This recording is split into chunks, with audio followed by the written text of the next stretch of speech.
Buenos días, soy la doctora Mónica Yarza del Hospital de Niños Pedro de Lizalde y en esta oportunidad vamos a hablar de los fundamentos de la dermatología quirúrgica.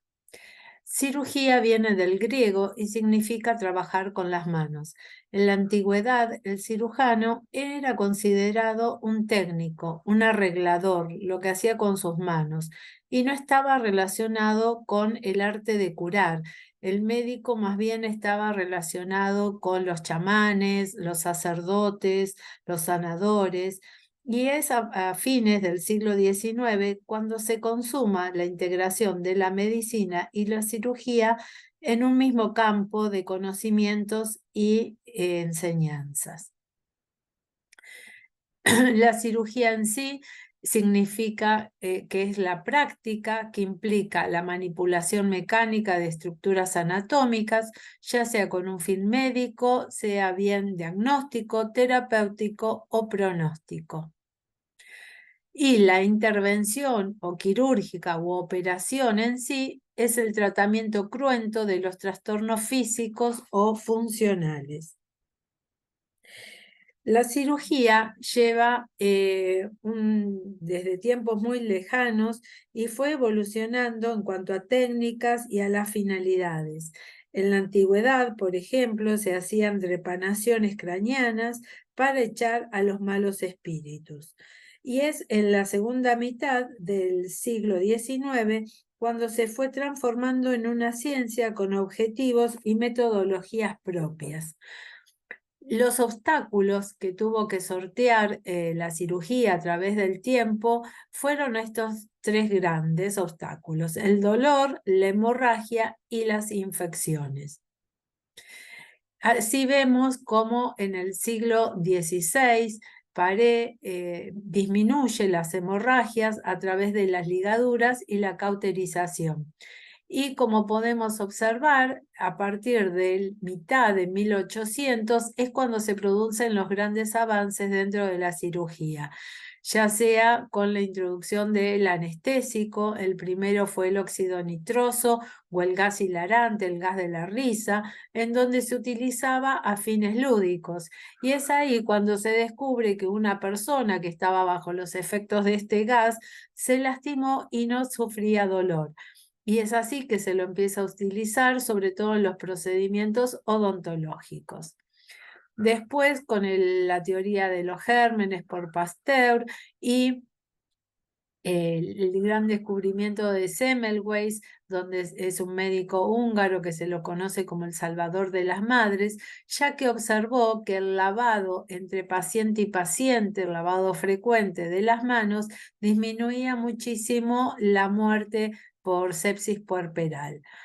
Uniendo estos descubrimientos, ya sea de los gérmenes, el lavado de las manos, Lister, junto con la utilización del fenol como antiséptico, ya sea en el instrumental o en el lavado de las manos o de las heridas, disminuyen mucho la incidencia de las infecciones por procedimientos quirúrgicos.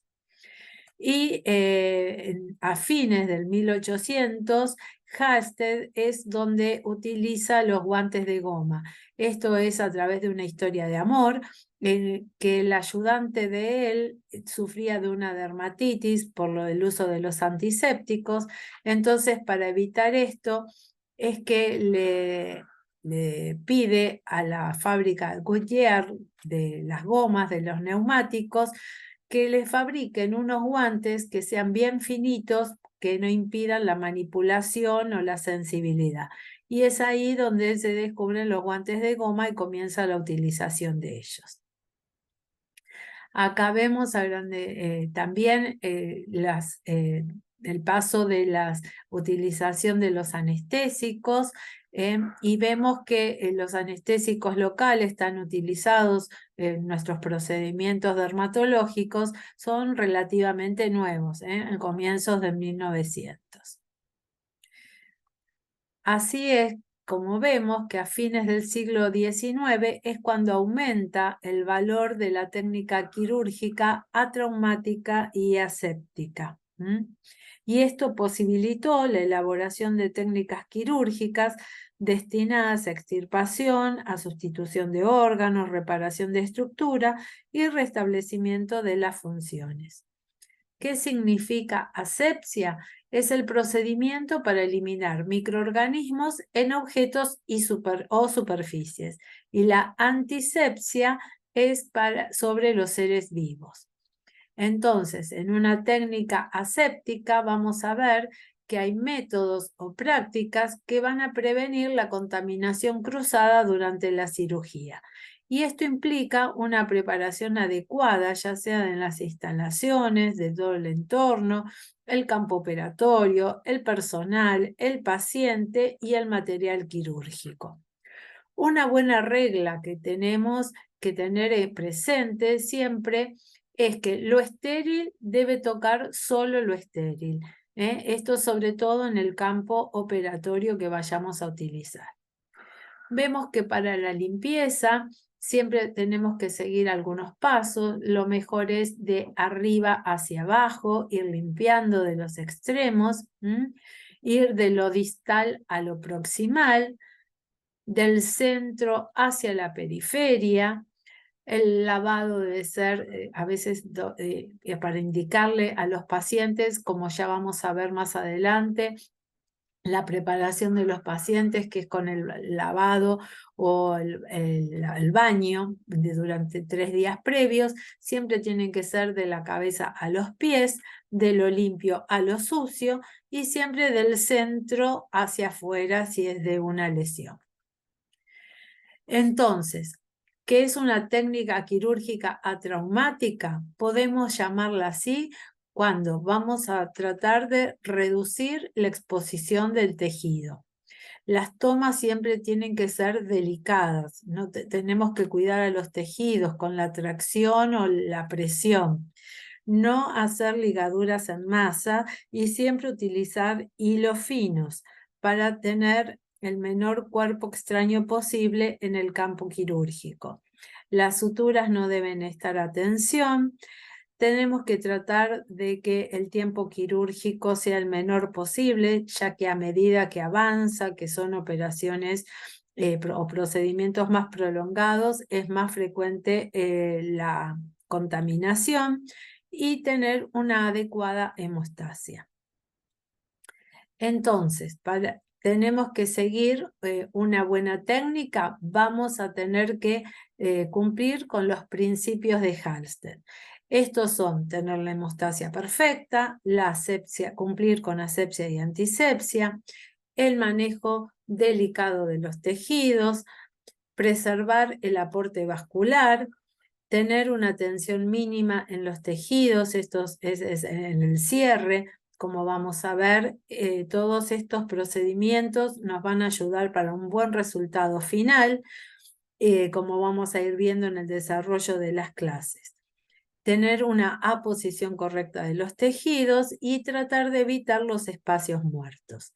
Cumpliendo todos estos principios de Halsted, esto significa que tenemos un respeto hacia el paciente, vamos a garantizar el éxito tanto en el postquirúrgico y ayudando a una mejor y más rápida cicatrización. Por lo que estamos viendo, la técnica quirúrgica es una ciencia y un arte, y como tal debe ser aprendida. El arte nace en la mente y crece con el talento de las manos. El procedimiento quirúrgico, si bien para el paciente es la operación o la intervención y es uno solo, nosotros tenemos que tener en cuenta y dividirlo en 3 periodos: el prequirúrgico, el intraquirúrgico y el postquirúrgico. Teniendo en cuenta estos periodos, qué consta en cada uno, qué precauciones tenemos que tener en cada uno, vamos a lograr una buena operación o un buen resultado en esa intervención. Entonces, el médico cirujano siempre tiene que saber hacia dónde va, qué resultados quiere, conocer al paciente, conocer la patología, conocer la técnica. Entonces tenemos que planear de antemano todos los detalles del prequirúrgico, la operación en sí y el postquirúrgico, para prevenir cualquier circunstancia que haga peligrar ese resultado. Eso es tener una estrategia. El cirujano, antes de hacer una intervención, debe tener la estrategia. Y la ejecución práctica de esa estrategia es la táctica. Siempre tenemos que saber hacia dónde vamos, qué resultado vamos a querer. Y cuando realicemos cualquier procedimiento, por lo sencillo que sea, pero siempre estar preparados para cambiar esa hoja de ruta cuando surjan imprevistos, ya sean por el paciente en sí, ya sea por imprevistos en el lugar que estamos haciendo, o algo que nos pueda pasar, siempre tenemos, o en el posoperatorio también, siempre tenemos que saber que ante cualquier cosa tenemos que tener otra opción y otro camino para llegar al mejor resultado posible. Por lo tanto, el cirujano debe tener sagacidad, rapidez de juicio y equilibrio mental. Los movimientos en una cirugía, en un procedimiento, siempre deben ser precisos, delicados, nunca bruscos o groseros, para tener un buen final. Son lesiones pequeñas, delicadas, entonces tenemos que tener mucho cuidado. Ya Hipócrates decía que el cirujano debe aprender a manejar sus dedos mediante la práctica continua. Han de moverse bien, con elegancia, deprisa, con agilidad, limpieza y al momento. En estas clases, en esta diplomatura, vamos a ver la dermatocirugía. ¿Qué es la dermatocirugía? ¿Para qué nos sirve? Bueno, esto nos sirve porque vamos a tratar de resolver de una manera rápida, eficaz y segura la atención de nuestro paciente, sin tener necesidad de derivarlo. Cuando uno tiene esta habilidad y estos conocimientos de una cirugía o de un procedimiento que podamos hacer, vamos a poder continuar al paciente desde principio a fin. No tenemos que derivarlo, no lo vamos a perder al paciente, vamos a promover una mayor adherencia para los controles y el tratamiento.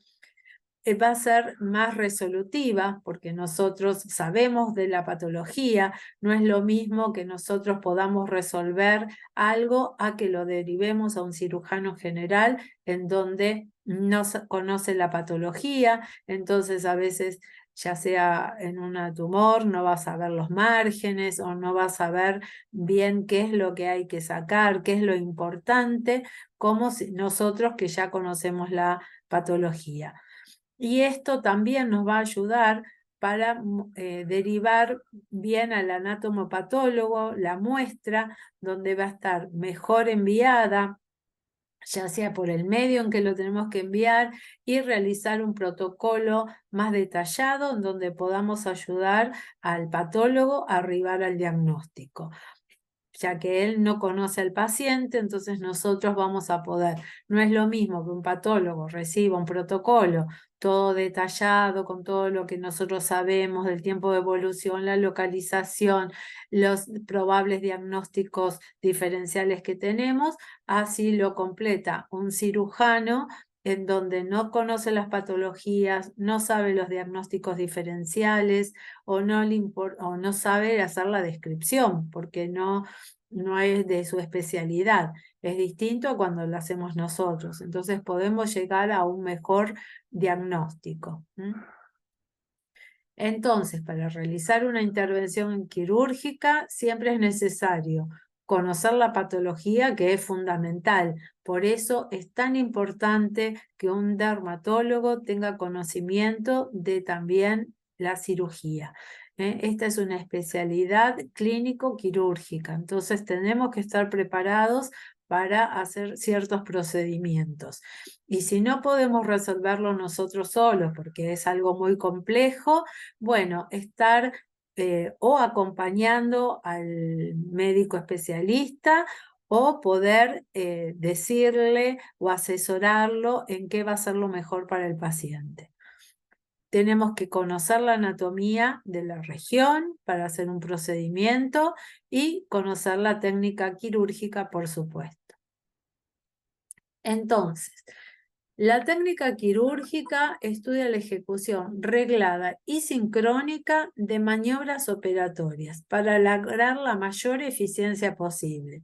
Hay maniobras que son comunes a toda intervención, que son casi mecánicas, automáticas, que en todas las intervenciones van a ser las mismas maniobras, y maniobras especiales que son privativas de cada operación. Entonces tenemos técnicas operatorias que son intervenciones típicas, en donde los tiempos son de forma reglada y sincrónica, y las intervenciones atípicas, donde los tiempos se suceden de forma variable y van a variar en cada enfermo.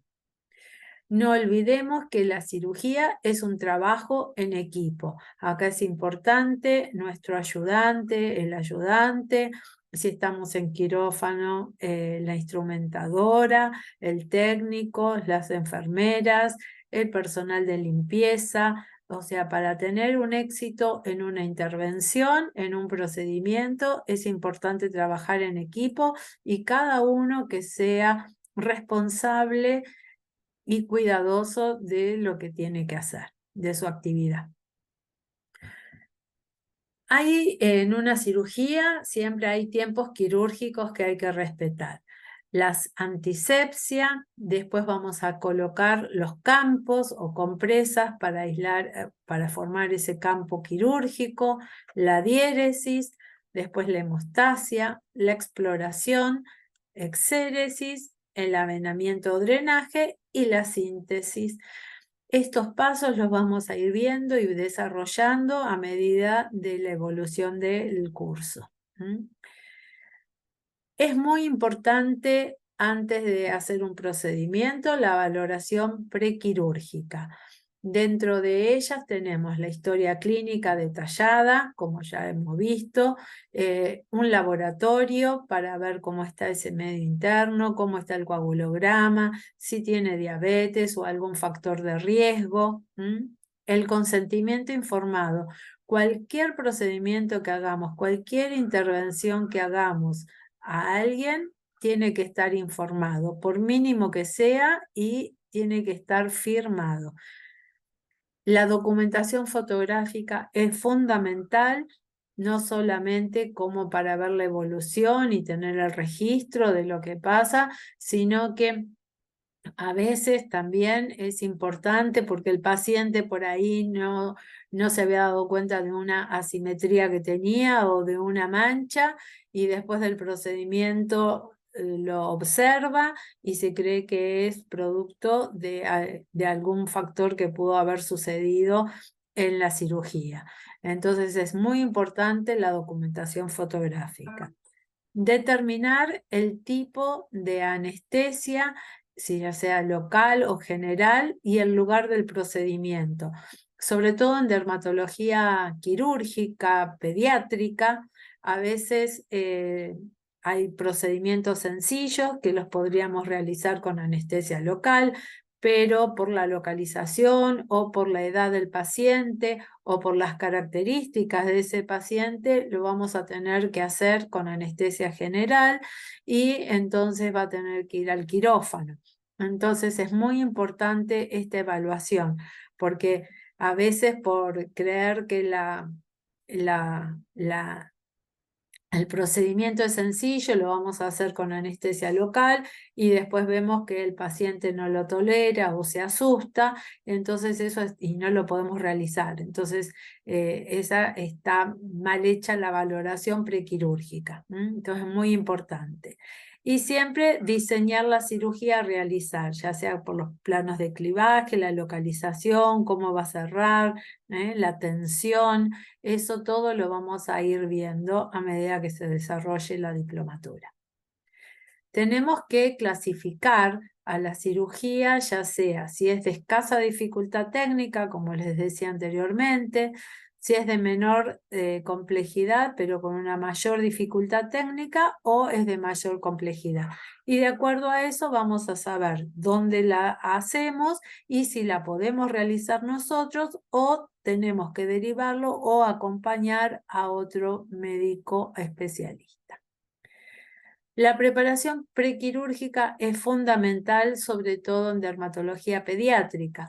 Tenemos que explicar tanto al niño como a los padres cómo le vamos a hacer el procedimiento, en qué consiste, cómo va a ser, cómo va a estar el niño, la posición, si va a estar solo o acompañado con los padres. Entonces, esto lo podemos hacer con juegos, con los muñecos, con dibujos. También hay formas de videos, cuando hay pacientes que son más temerosos, también está el acompañamiento con psicología, en donde tienen charlas previas, les muestran videos del lugar donde se va a hacer, cómo se va a hacer, para sacar todos los miedos que pueda tener el niño. Entonces es muy importante la contención psicológica que podamos tener. La entrevista con el anestesista es muy importante, sobre todo en aquellos pacientes de más riesgo, ya sea por medicación o por patologías que tengan.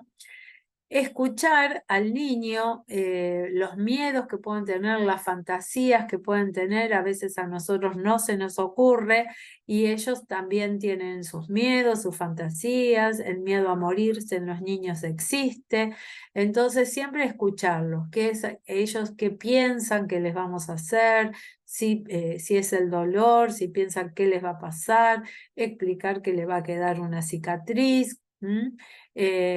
Preguntar qué expectativas tienen, porque a veces en algunos procedimientos que realizamos no es solamente terapéutico, sino que a veces es un nevo que no le gusta al paciente tenerlo y se cree que al extirparlo no le va a quedar absolutamente nada, como que se va a borrar por arte de magia sin dejar cicatriz en nada. Entonces preguntarle qué expectativas tienen, porque a veces uno le explica que puede quedar una cicatriz, sobre todo a veces si el paciente tiende a desarrollar cicatrices hipertróficas o queloides, bueno, que ese riesgo existe. Entonces a veces ahí el paciente desiste de esa cirugía. Entonces preguntar, escuchar y saber contener y explicarle tanto al niño como al padre, a los padres, cuál es el procedimiento, qué va a pasar, cómo va a quedar y todos los pasos a seguir. También es importante decirle si va a requerir o no reposo. Hay niños que tienen competencias, entonces es importante cuánto tiempo va a estar inhabilitado para concurrir. Y no mentir, no mentir en decirles que no les va a doler, que no les va a quedar nada, no, ir explicando, porque si le decimos que no va a doler y le ponemos un pinchazo y la anestesia que duele, que arde, ya ahí no nos va a tener confianza y va a ser mucho más dificultoso todo el procedimiento. Entonces, explicarle todo y a ir contándole todo lo que vamos haciendo. Le decimos, nosotros ahora te vamos a limpiar, ahora te vamos a tapar, ahora vamos a ponerte la inyección o la agüita dormilona o algo para que el niño entienda de acuerdo a la edad que tenga y a la comprensión que tenga. Es muy importante la preparación del paciente para evitar infecciones, para evitar algún incidente, si tenemos que utilizar un electrocoagulador. Entonces, el paciente tiene que tener una higiene previa de 10 días antes. Como les dije antes, desde la cabeza hacia los pies se va a ir bañando. No traer esmaltes, no traer elementos metálicos por si tenemos que usar el electrocoagulador. Entonces también tener en cuenta los broches que puedan tener en la ropa o en la ropa interior. El ayuno, que va a estar de acuerdo a esto si es anestesia general, si es anestesia local no hace falta. Y esto depende de la edad también del paciente. Acá les dejo una breve reseña, pero después cuando tengan la clase de anestesia va a estar más desarrollado. pero tengan en cuenta que 8 horas para lo sólido es importante y 1 hora de líquidos claros y sin gas. Líquidos claros es agua, agua básicamente, sin gas, porque ya de soda tampoco puede ser. Y la desinfección del área quirúrgica en el momento operatorio. Acá vemos la sala preanestésica, esto es en quirófano, acá los niños están acompañados por sus padres, entonces acá se hace la evaluación, el anestesista hace un interrogatorio, el paciente ya previamente en nuestro hospital, por ejemplo, ingresa por hospital de día o si está internado, donde tiene una evaluación clínica previa, y acá es el interrogatorio con el anestesiólogo, preguntando el ayuno, si tienen intervenciones previas, etc. Después acá pasaría a la sala de anestesia, en donde se hace con la máscara, y ahí está acompañado por los padres, y después ya entra a quirófano solo. Ven, lo ideal es esto, un paciente confiado, sin miedo, que puede estar así. Acá tenemos un buen éxito con toda la preparación previa. Y acá estamos por entrar al quirófano. A veces nos acompañan los payamédicos también. Entonces, en la valoración prequirúrgica, ¿qué tenemos que tener en cuenta para un plan de decisión? El tipo de incisión. Ya tenemos que saber si va a ser un exérese simple, si vamos a tener que hacer un colgajo, si lo podemos hacer por electroshave. Por supuesto, conocer la anatomía, tener en cuenta las líneas de tensión, las líneas del contorno, las unidades estéticas, todo esto lo vamos a ir viendo a medida del desarrollo de las clases, y siempre dibujar o marcar la lesión, porque a veces hay lesiones, sobre todo nodulares, que cuando infiltramos perdemos esos límites, entonces es muy importante dibujarlo. Tener en cuenta que siempre qué eventualidades podemos tener para saber resolverlas. Es muy importante, antes de empezar y de cambiarnos, preparar todos los elementos que vamos a utilizar, la preparación del material, el campo, la antisepsia, los descartadores, y después la preparación del cirujano y todo del equipo que nos va a acompañar. También es importante el medio ambiente, tener una boca de oxígeno, un botiquín con los medicamentos de emergencia en caso de que pase alguna eventualidad, la limpieza de los pisos, los descartadores, los desechos, tener una pileta y una buena luz es fundamental para el medio quirúrgico. La preparación del cirujano y el equipo con el lavado de las manos y la ropa que vamos a utilizar, aunque sea en sala de prácticas, tratar de ir cumpliendo todo esto para evitar las infecciones y tratar de ser una cirugía atraumática y aséptica. Entonces, la mesa la vamos a preparar, el campo operatorio, vamos a tener las gasas, las anestesias, todo el material de síntesis, de hemostasia, de diéresis, los campos que vamos a tener para cubrir y lograr un campo operatorio. Y luego vamos a limpiar la zona, generalmente usamos iodopovidona, también se puede usar clorexidina, y siempre limpiando de adentro hacia afuera y no pasando 2 veces por el mismo lugar. Vamos a dar las indicaciones generales a los pacientes, diciendo las indicaciones generalmente son, nosotros los controlamos a las 48 horas, entonces le vamos a decir si tiene que remover o no ese apósito, cómo tiene que limpiar la herida, cómo cubrirla, si tiene que tener o no reposo, si le duele, qué analgésicos puede usar. Los antibióticos profilácticos es discutido, nosotros habitualmente lo damos. Las pautas de alarma que debe tener los padres para concurrir a de emergencia o antes de la citación que le damos. Sobre todo si son adultos, evitar el alcohol, el tabaco para favorecer la cicatrización, los AINES antes y después de la cirugía. Ya le damos las indicaciones del control con el turno y luego para la extracción de puntos según la cirugía que hagamos y según la zona. Bueno, esto es una introducción a la cirugía, haciendo los fundamentos y todos los principios para tener general una buena resolución.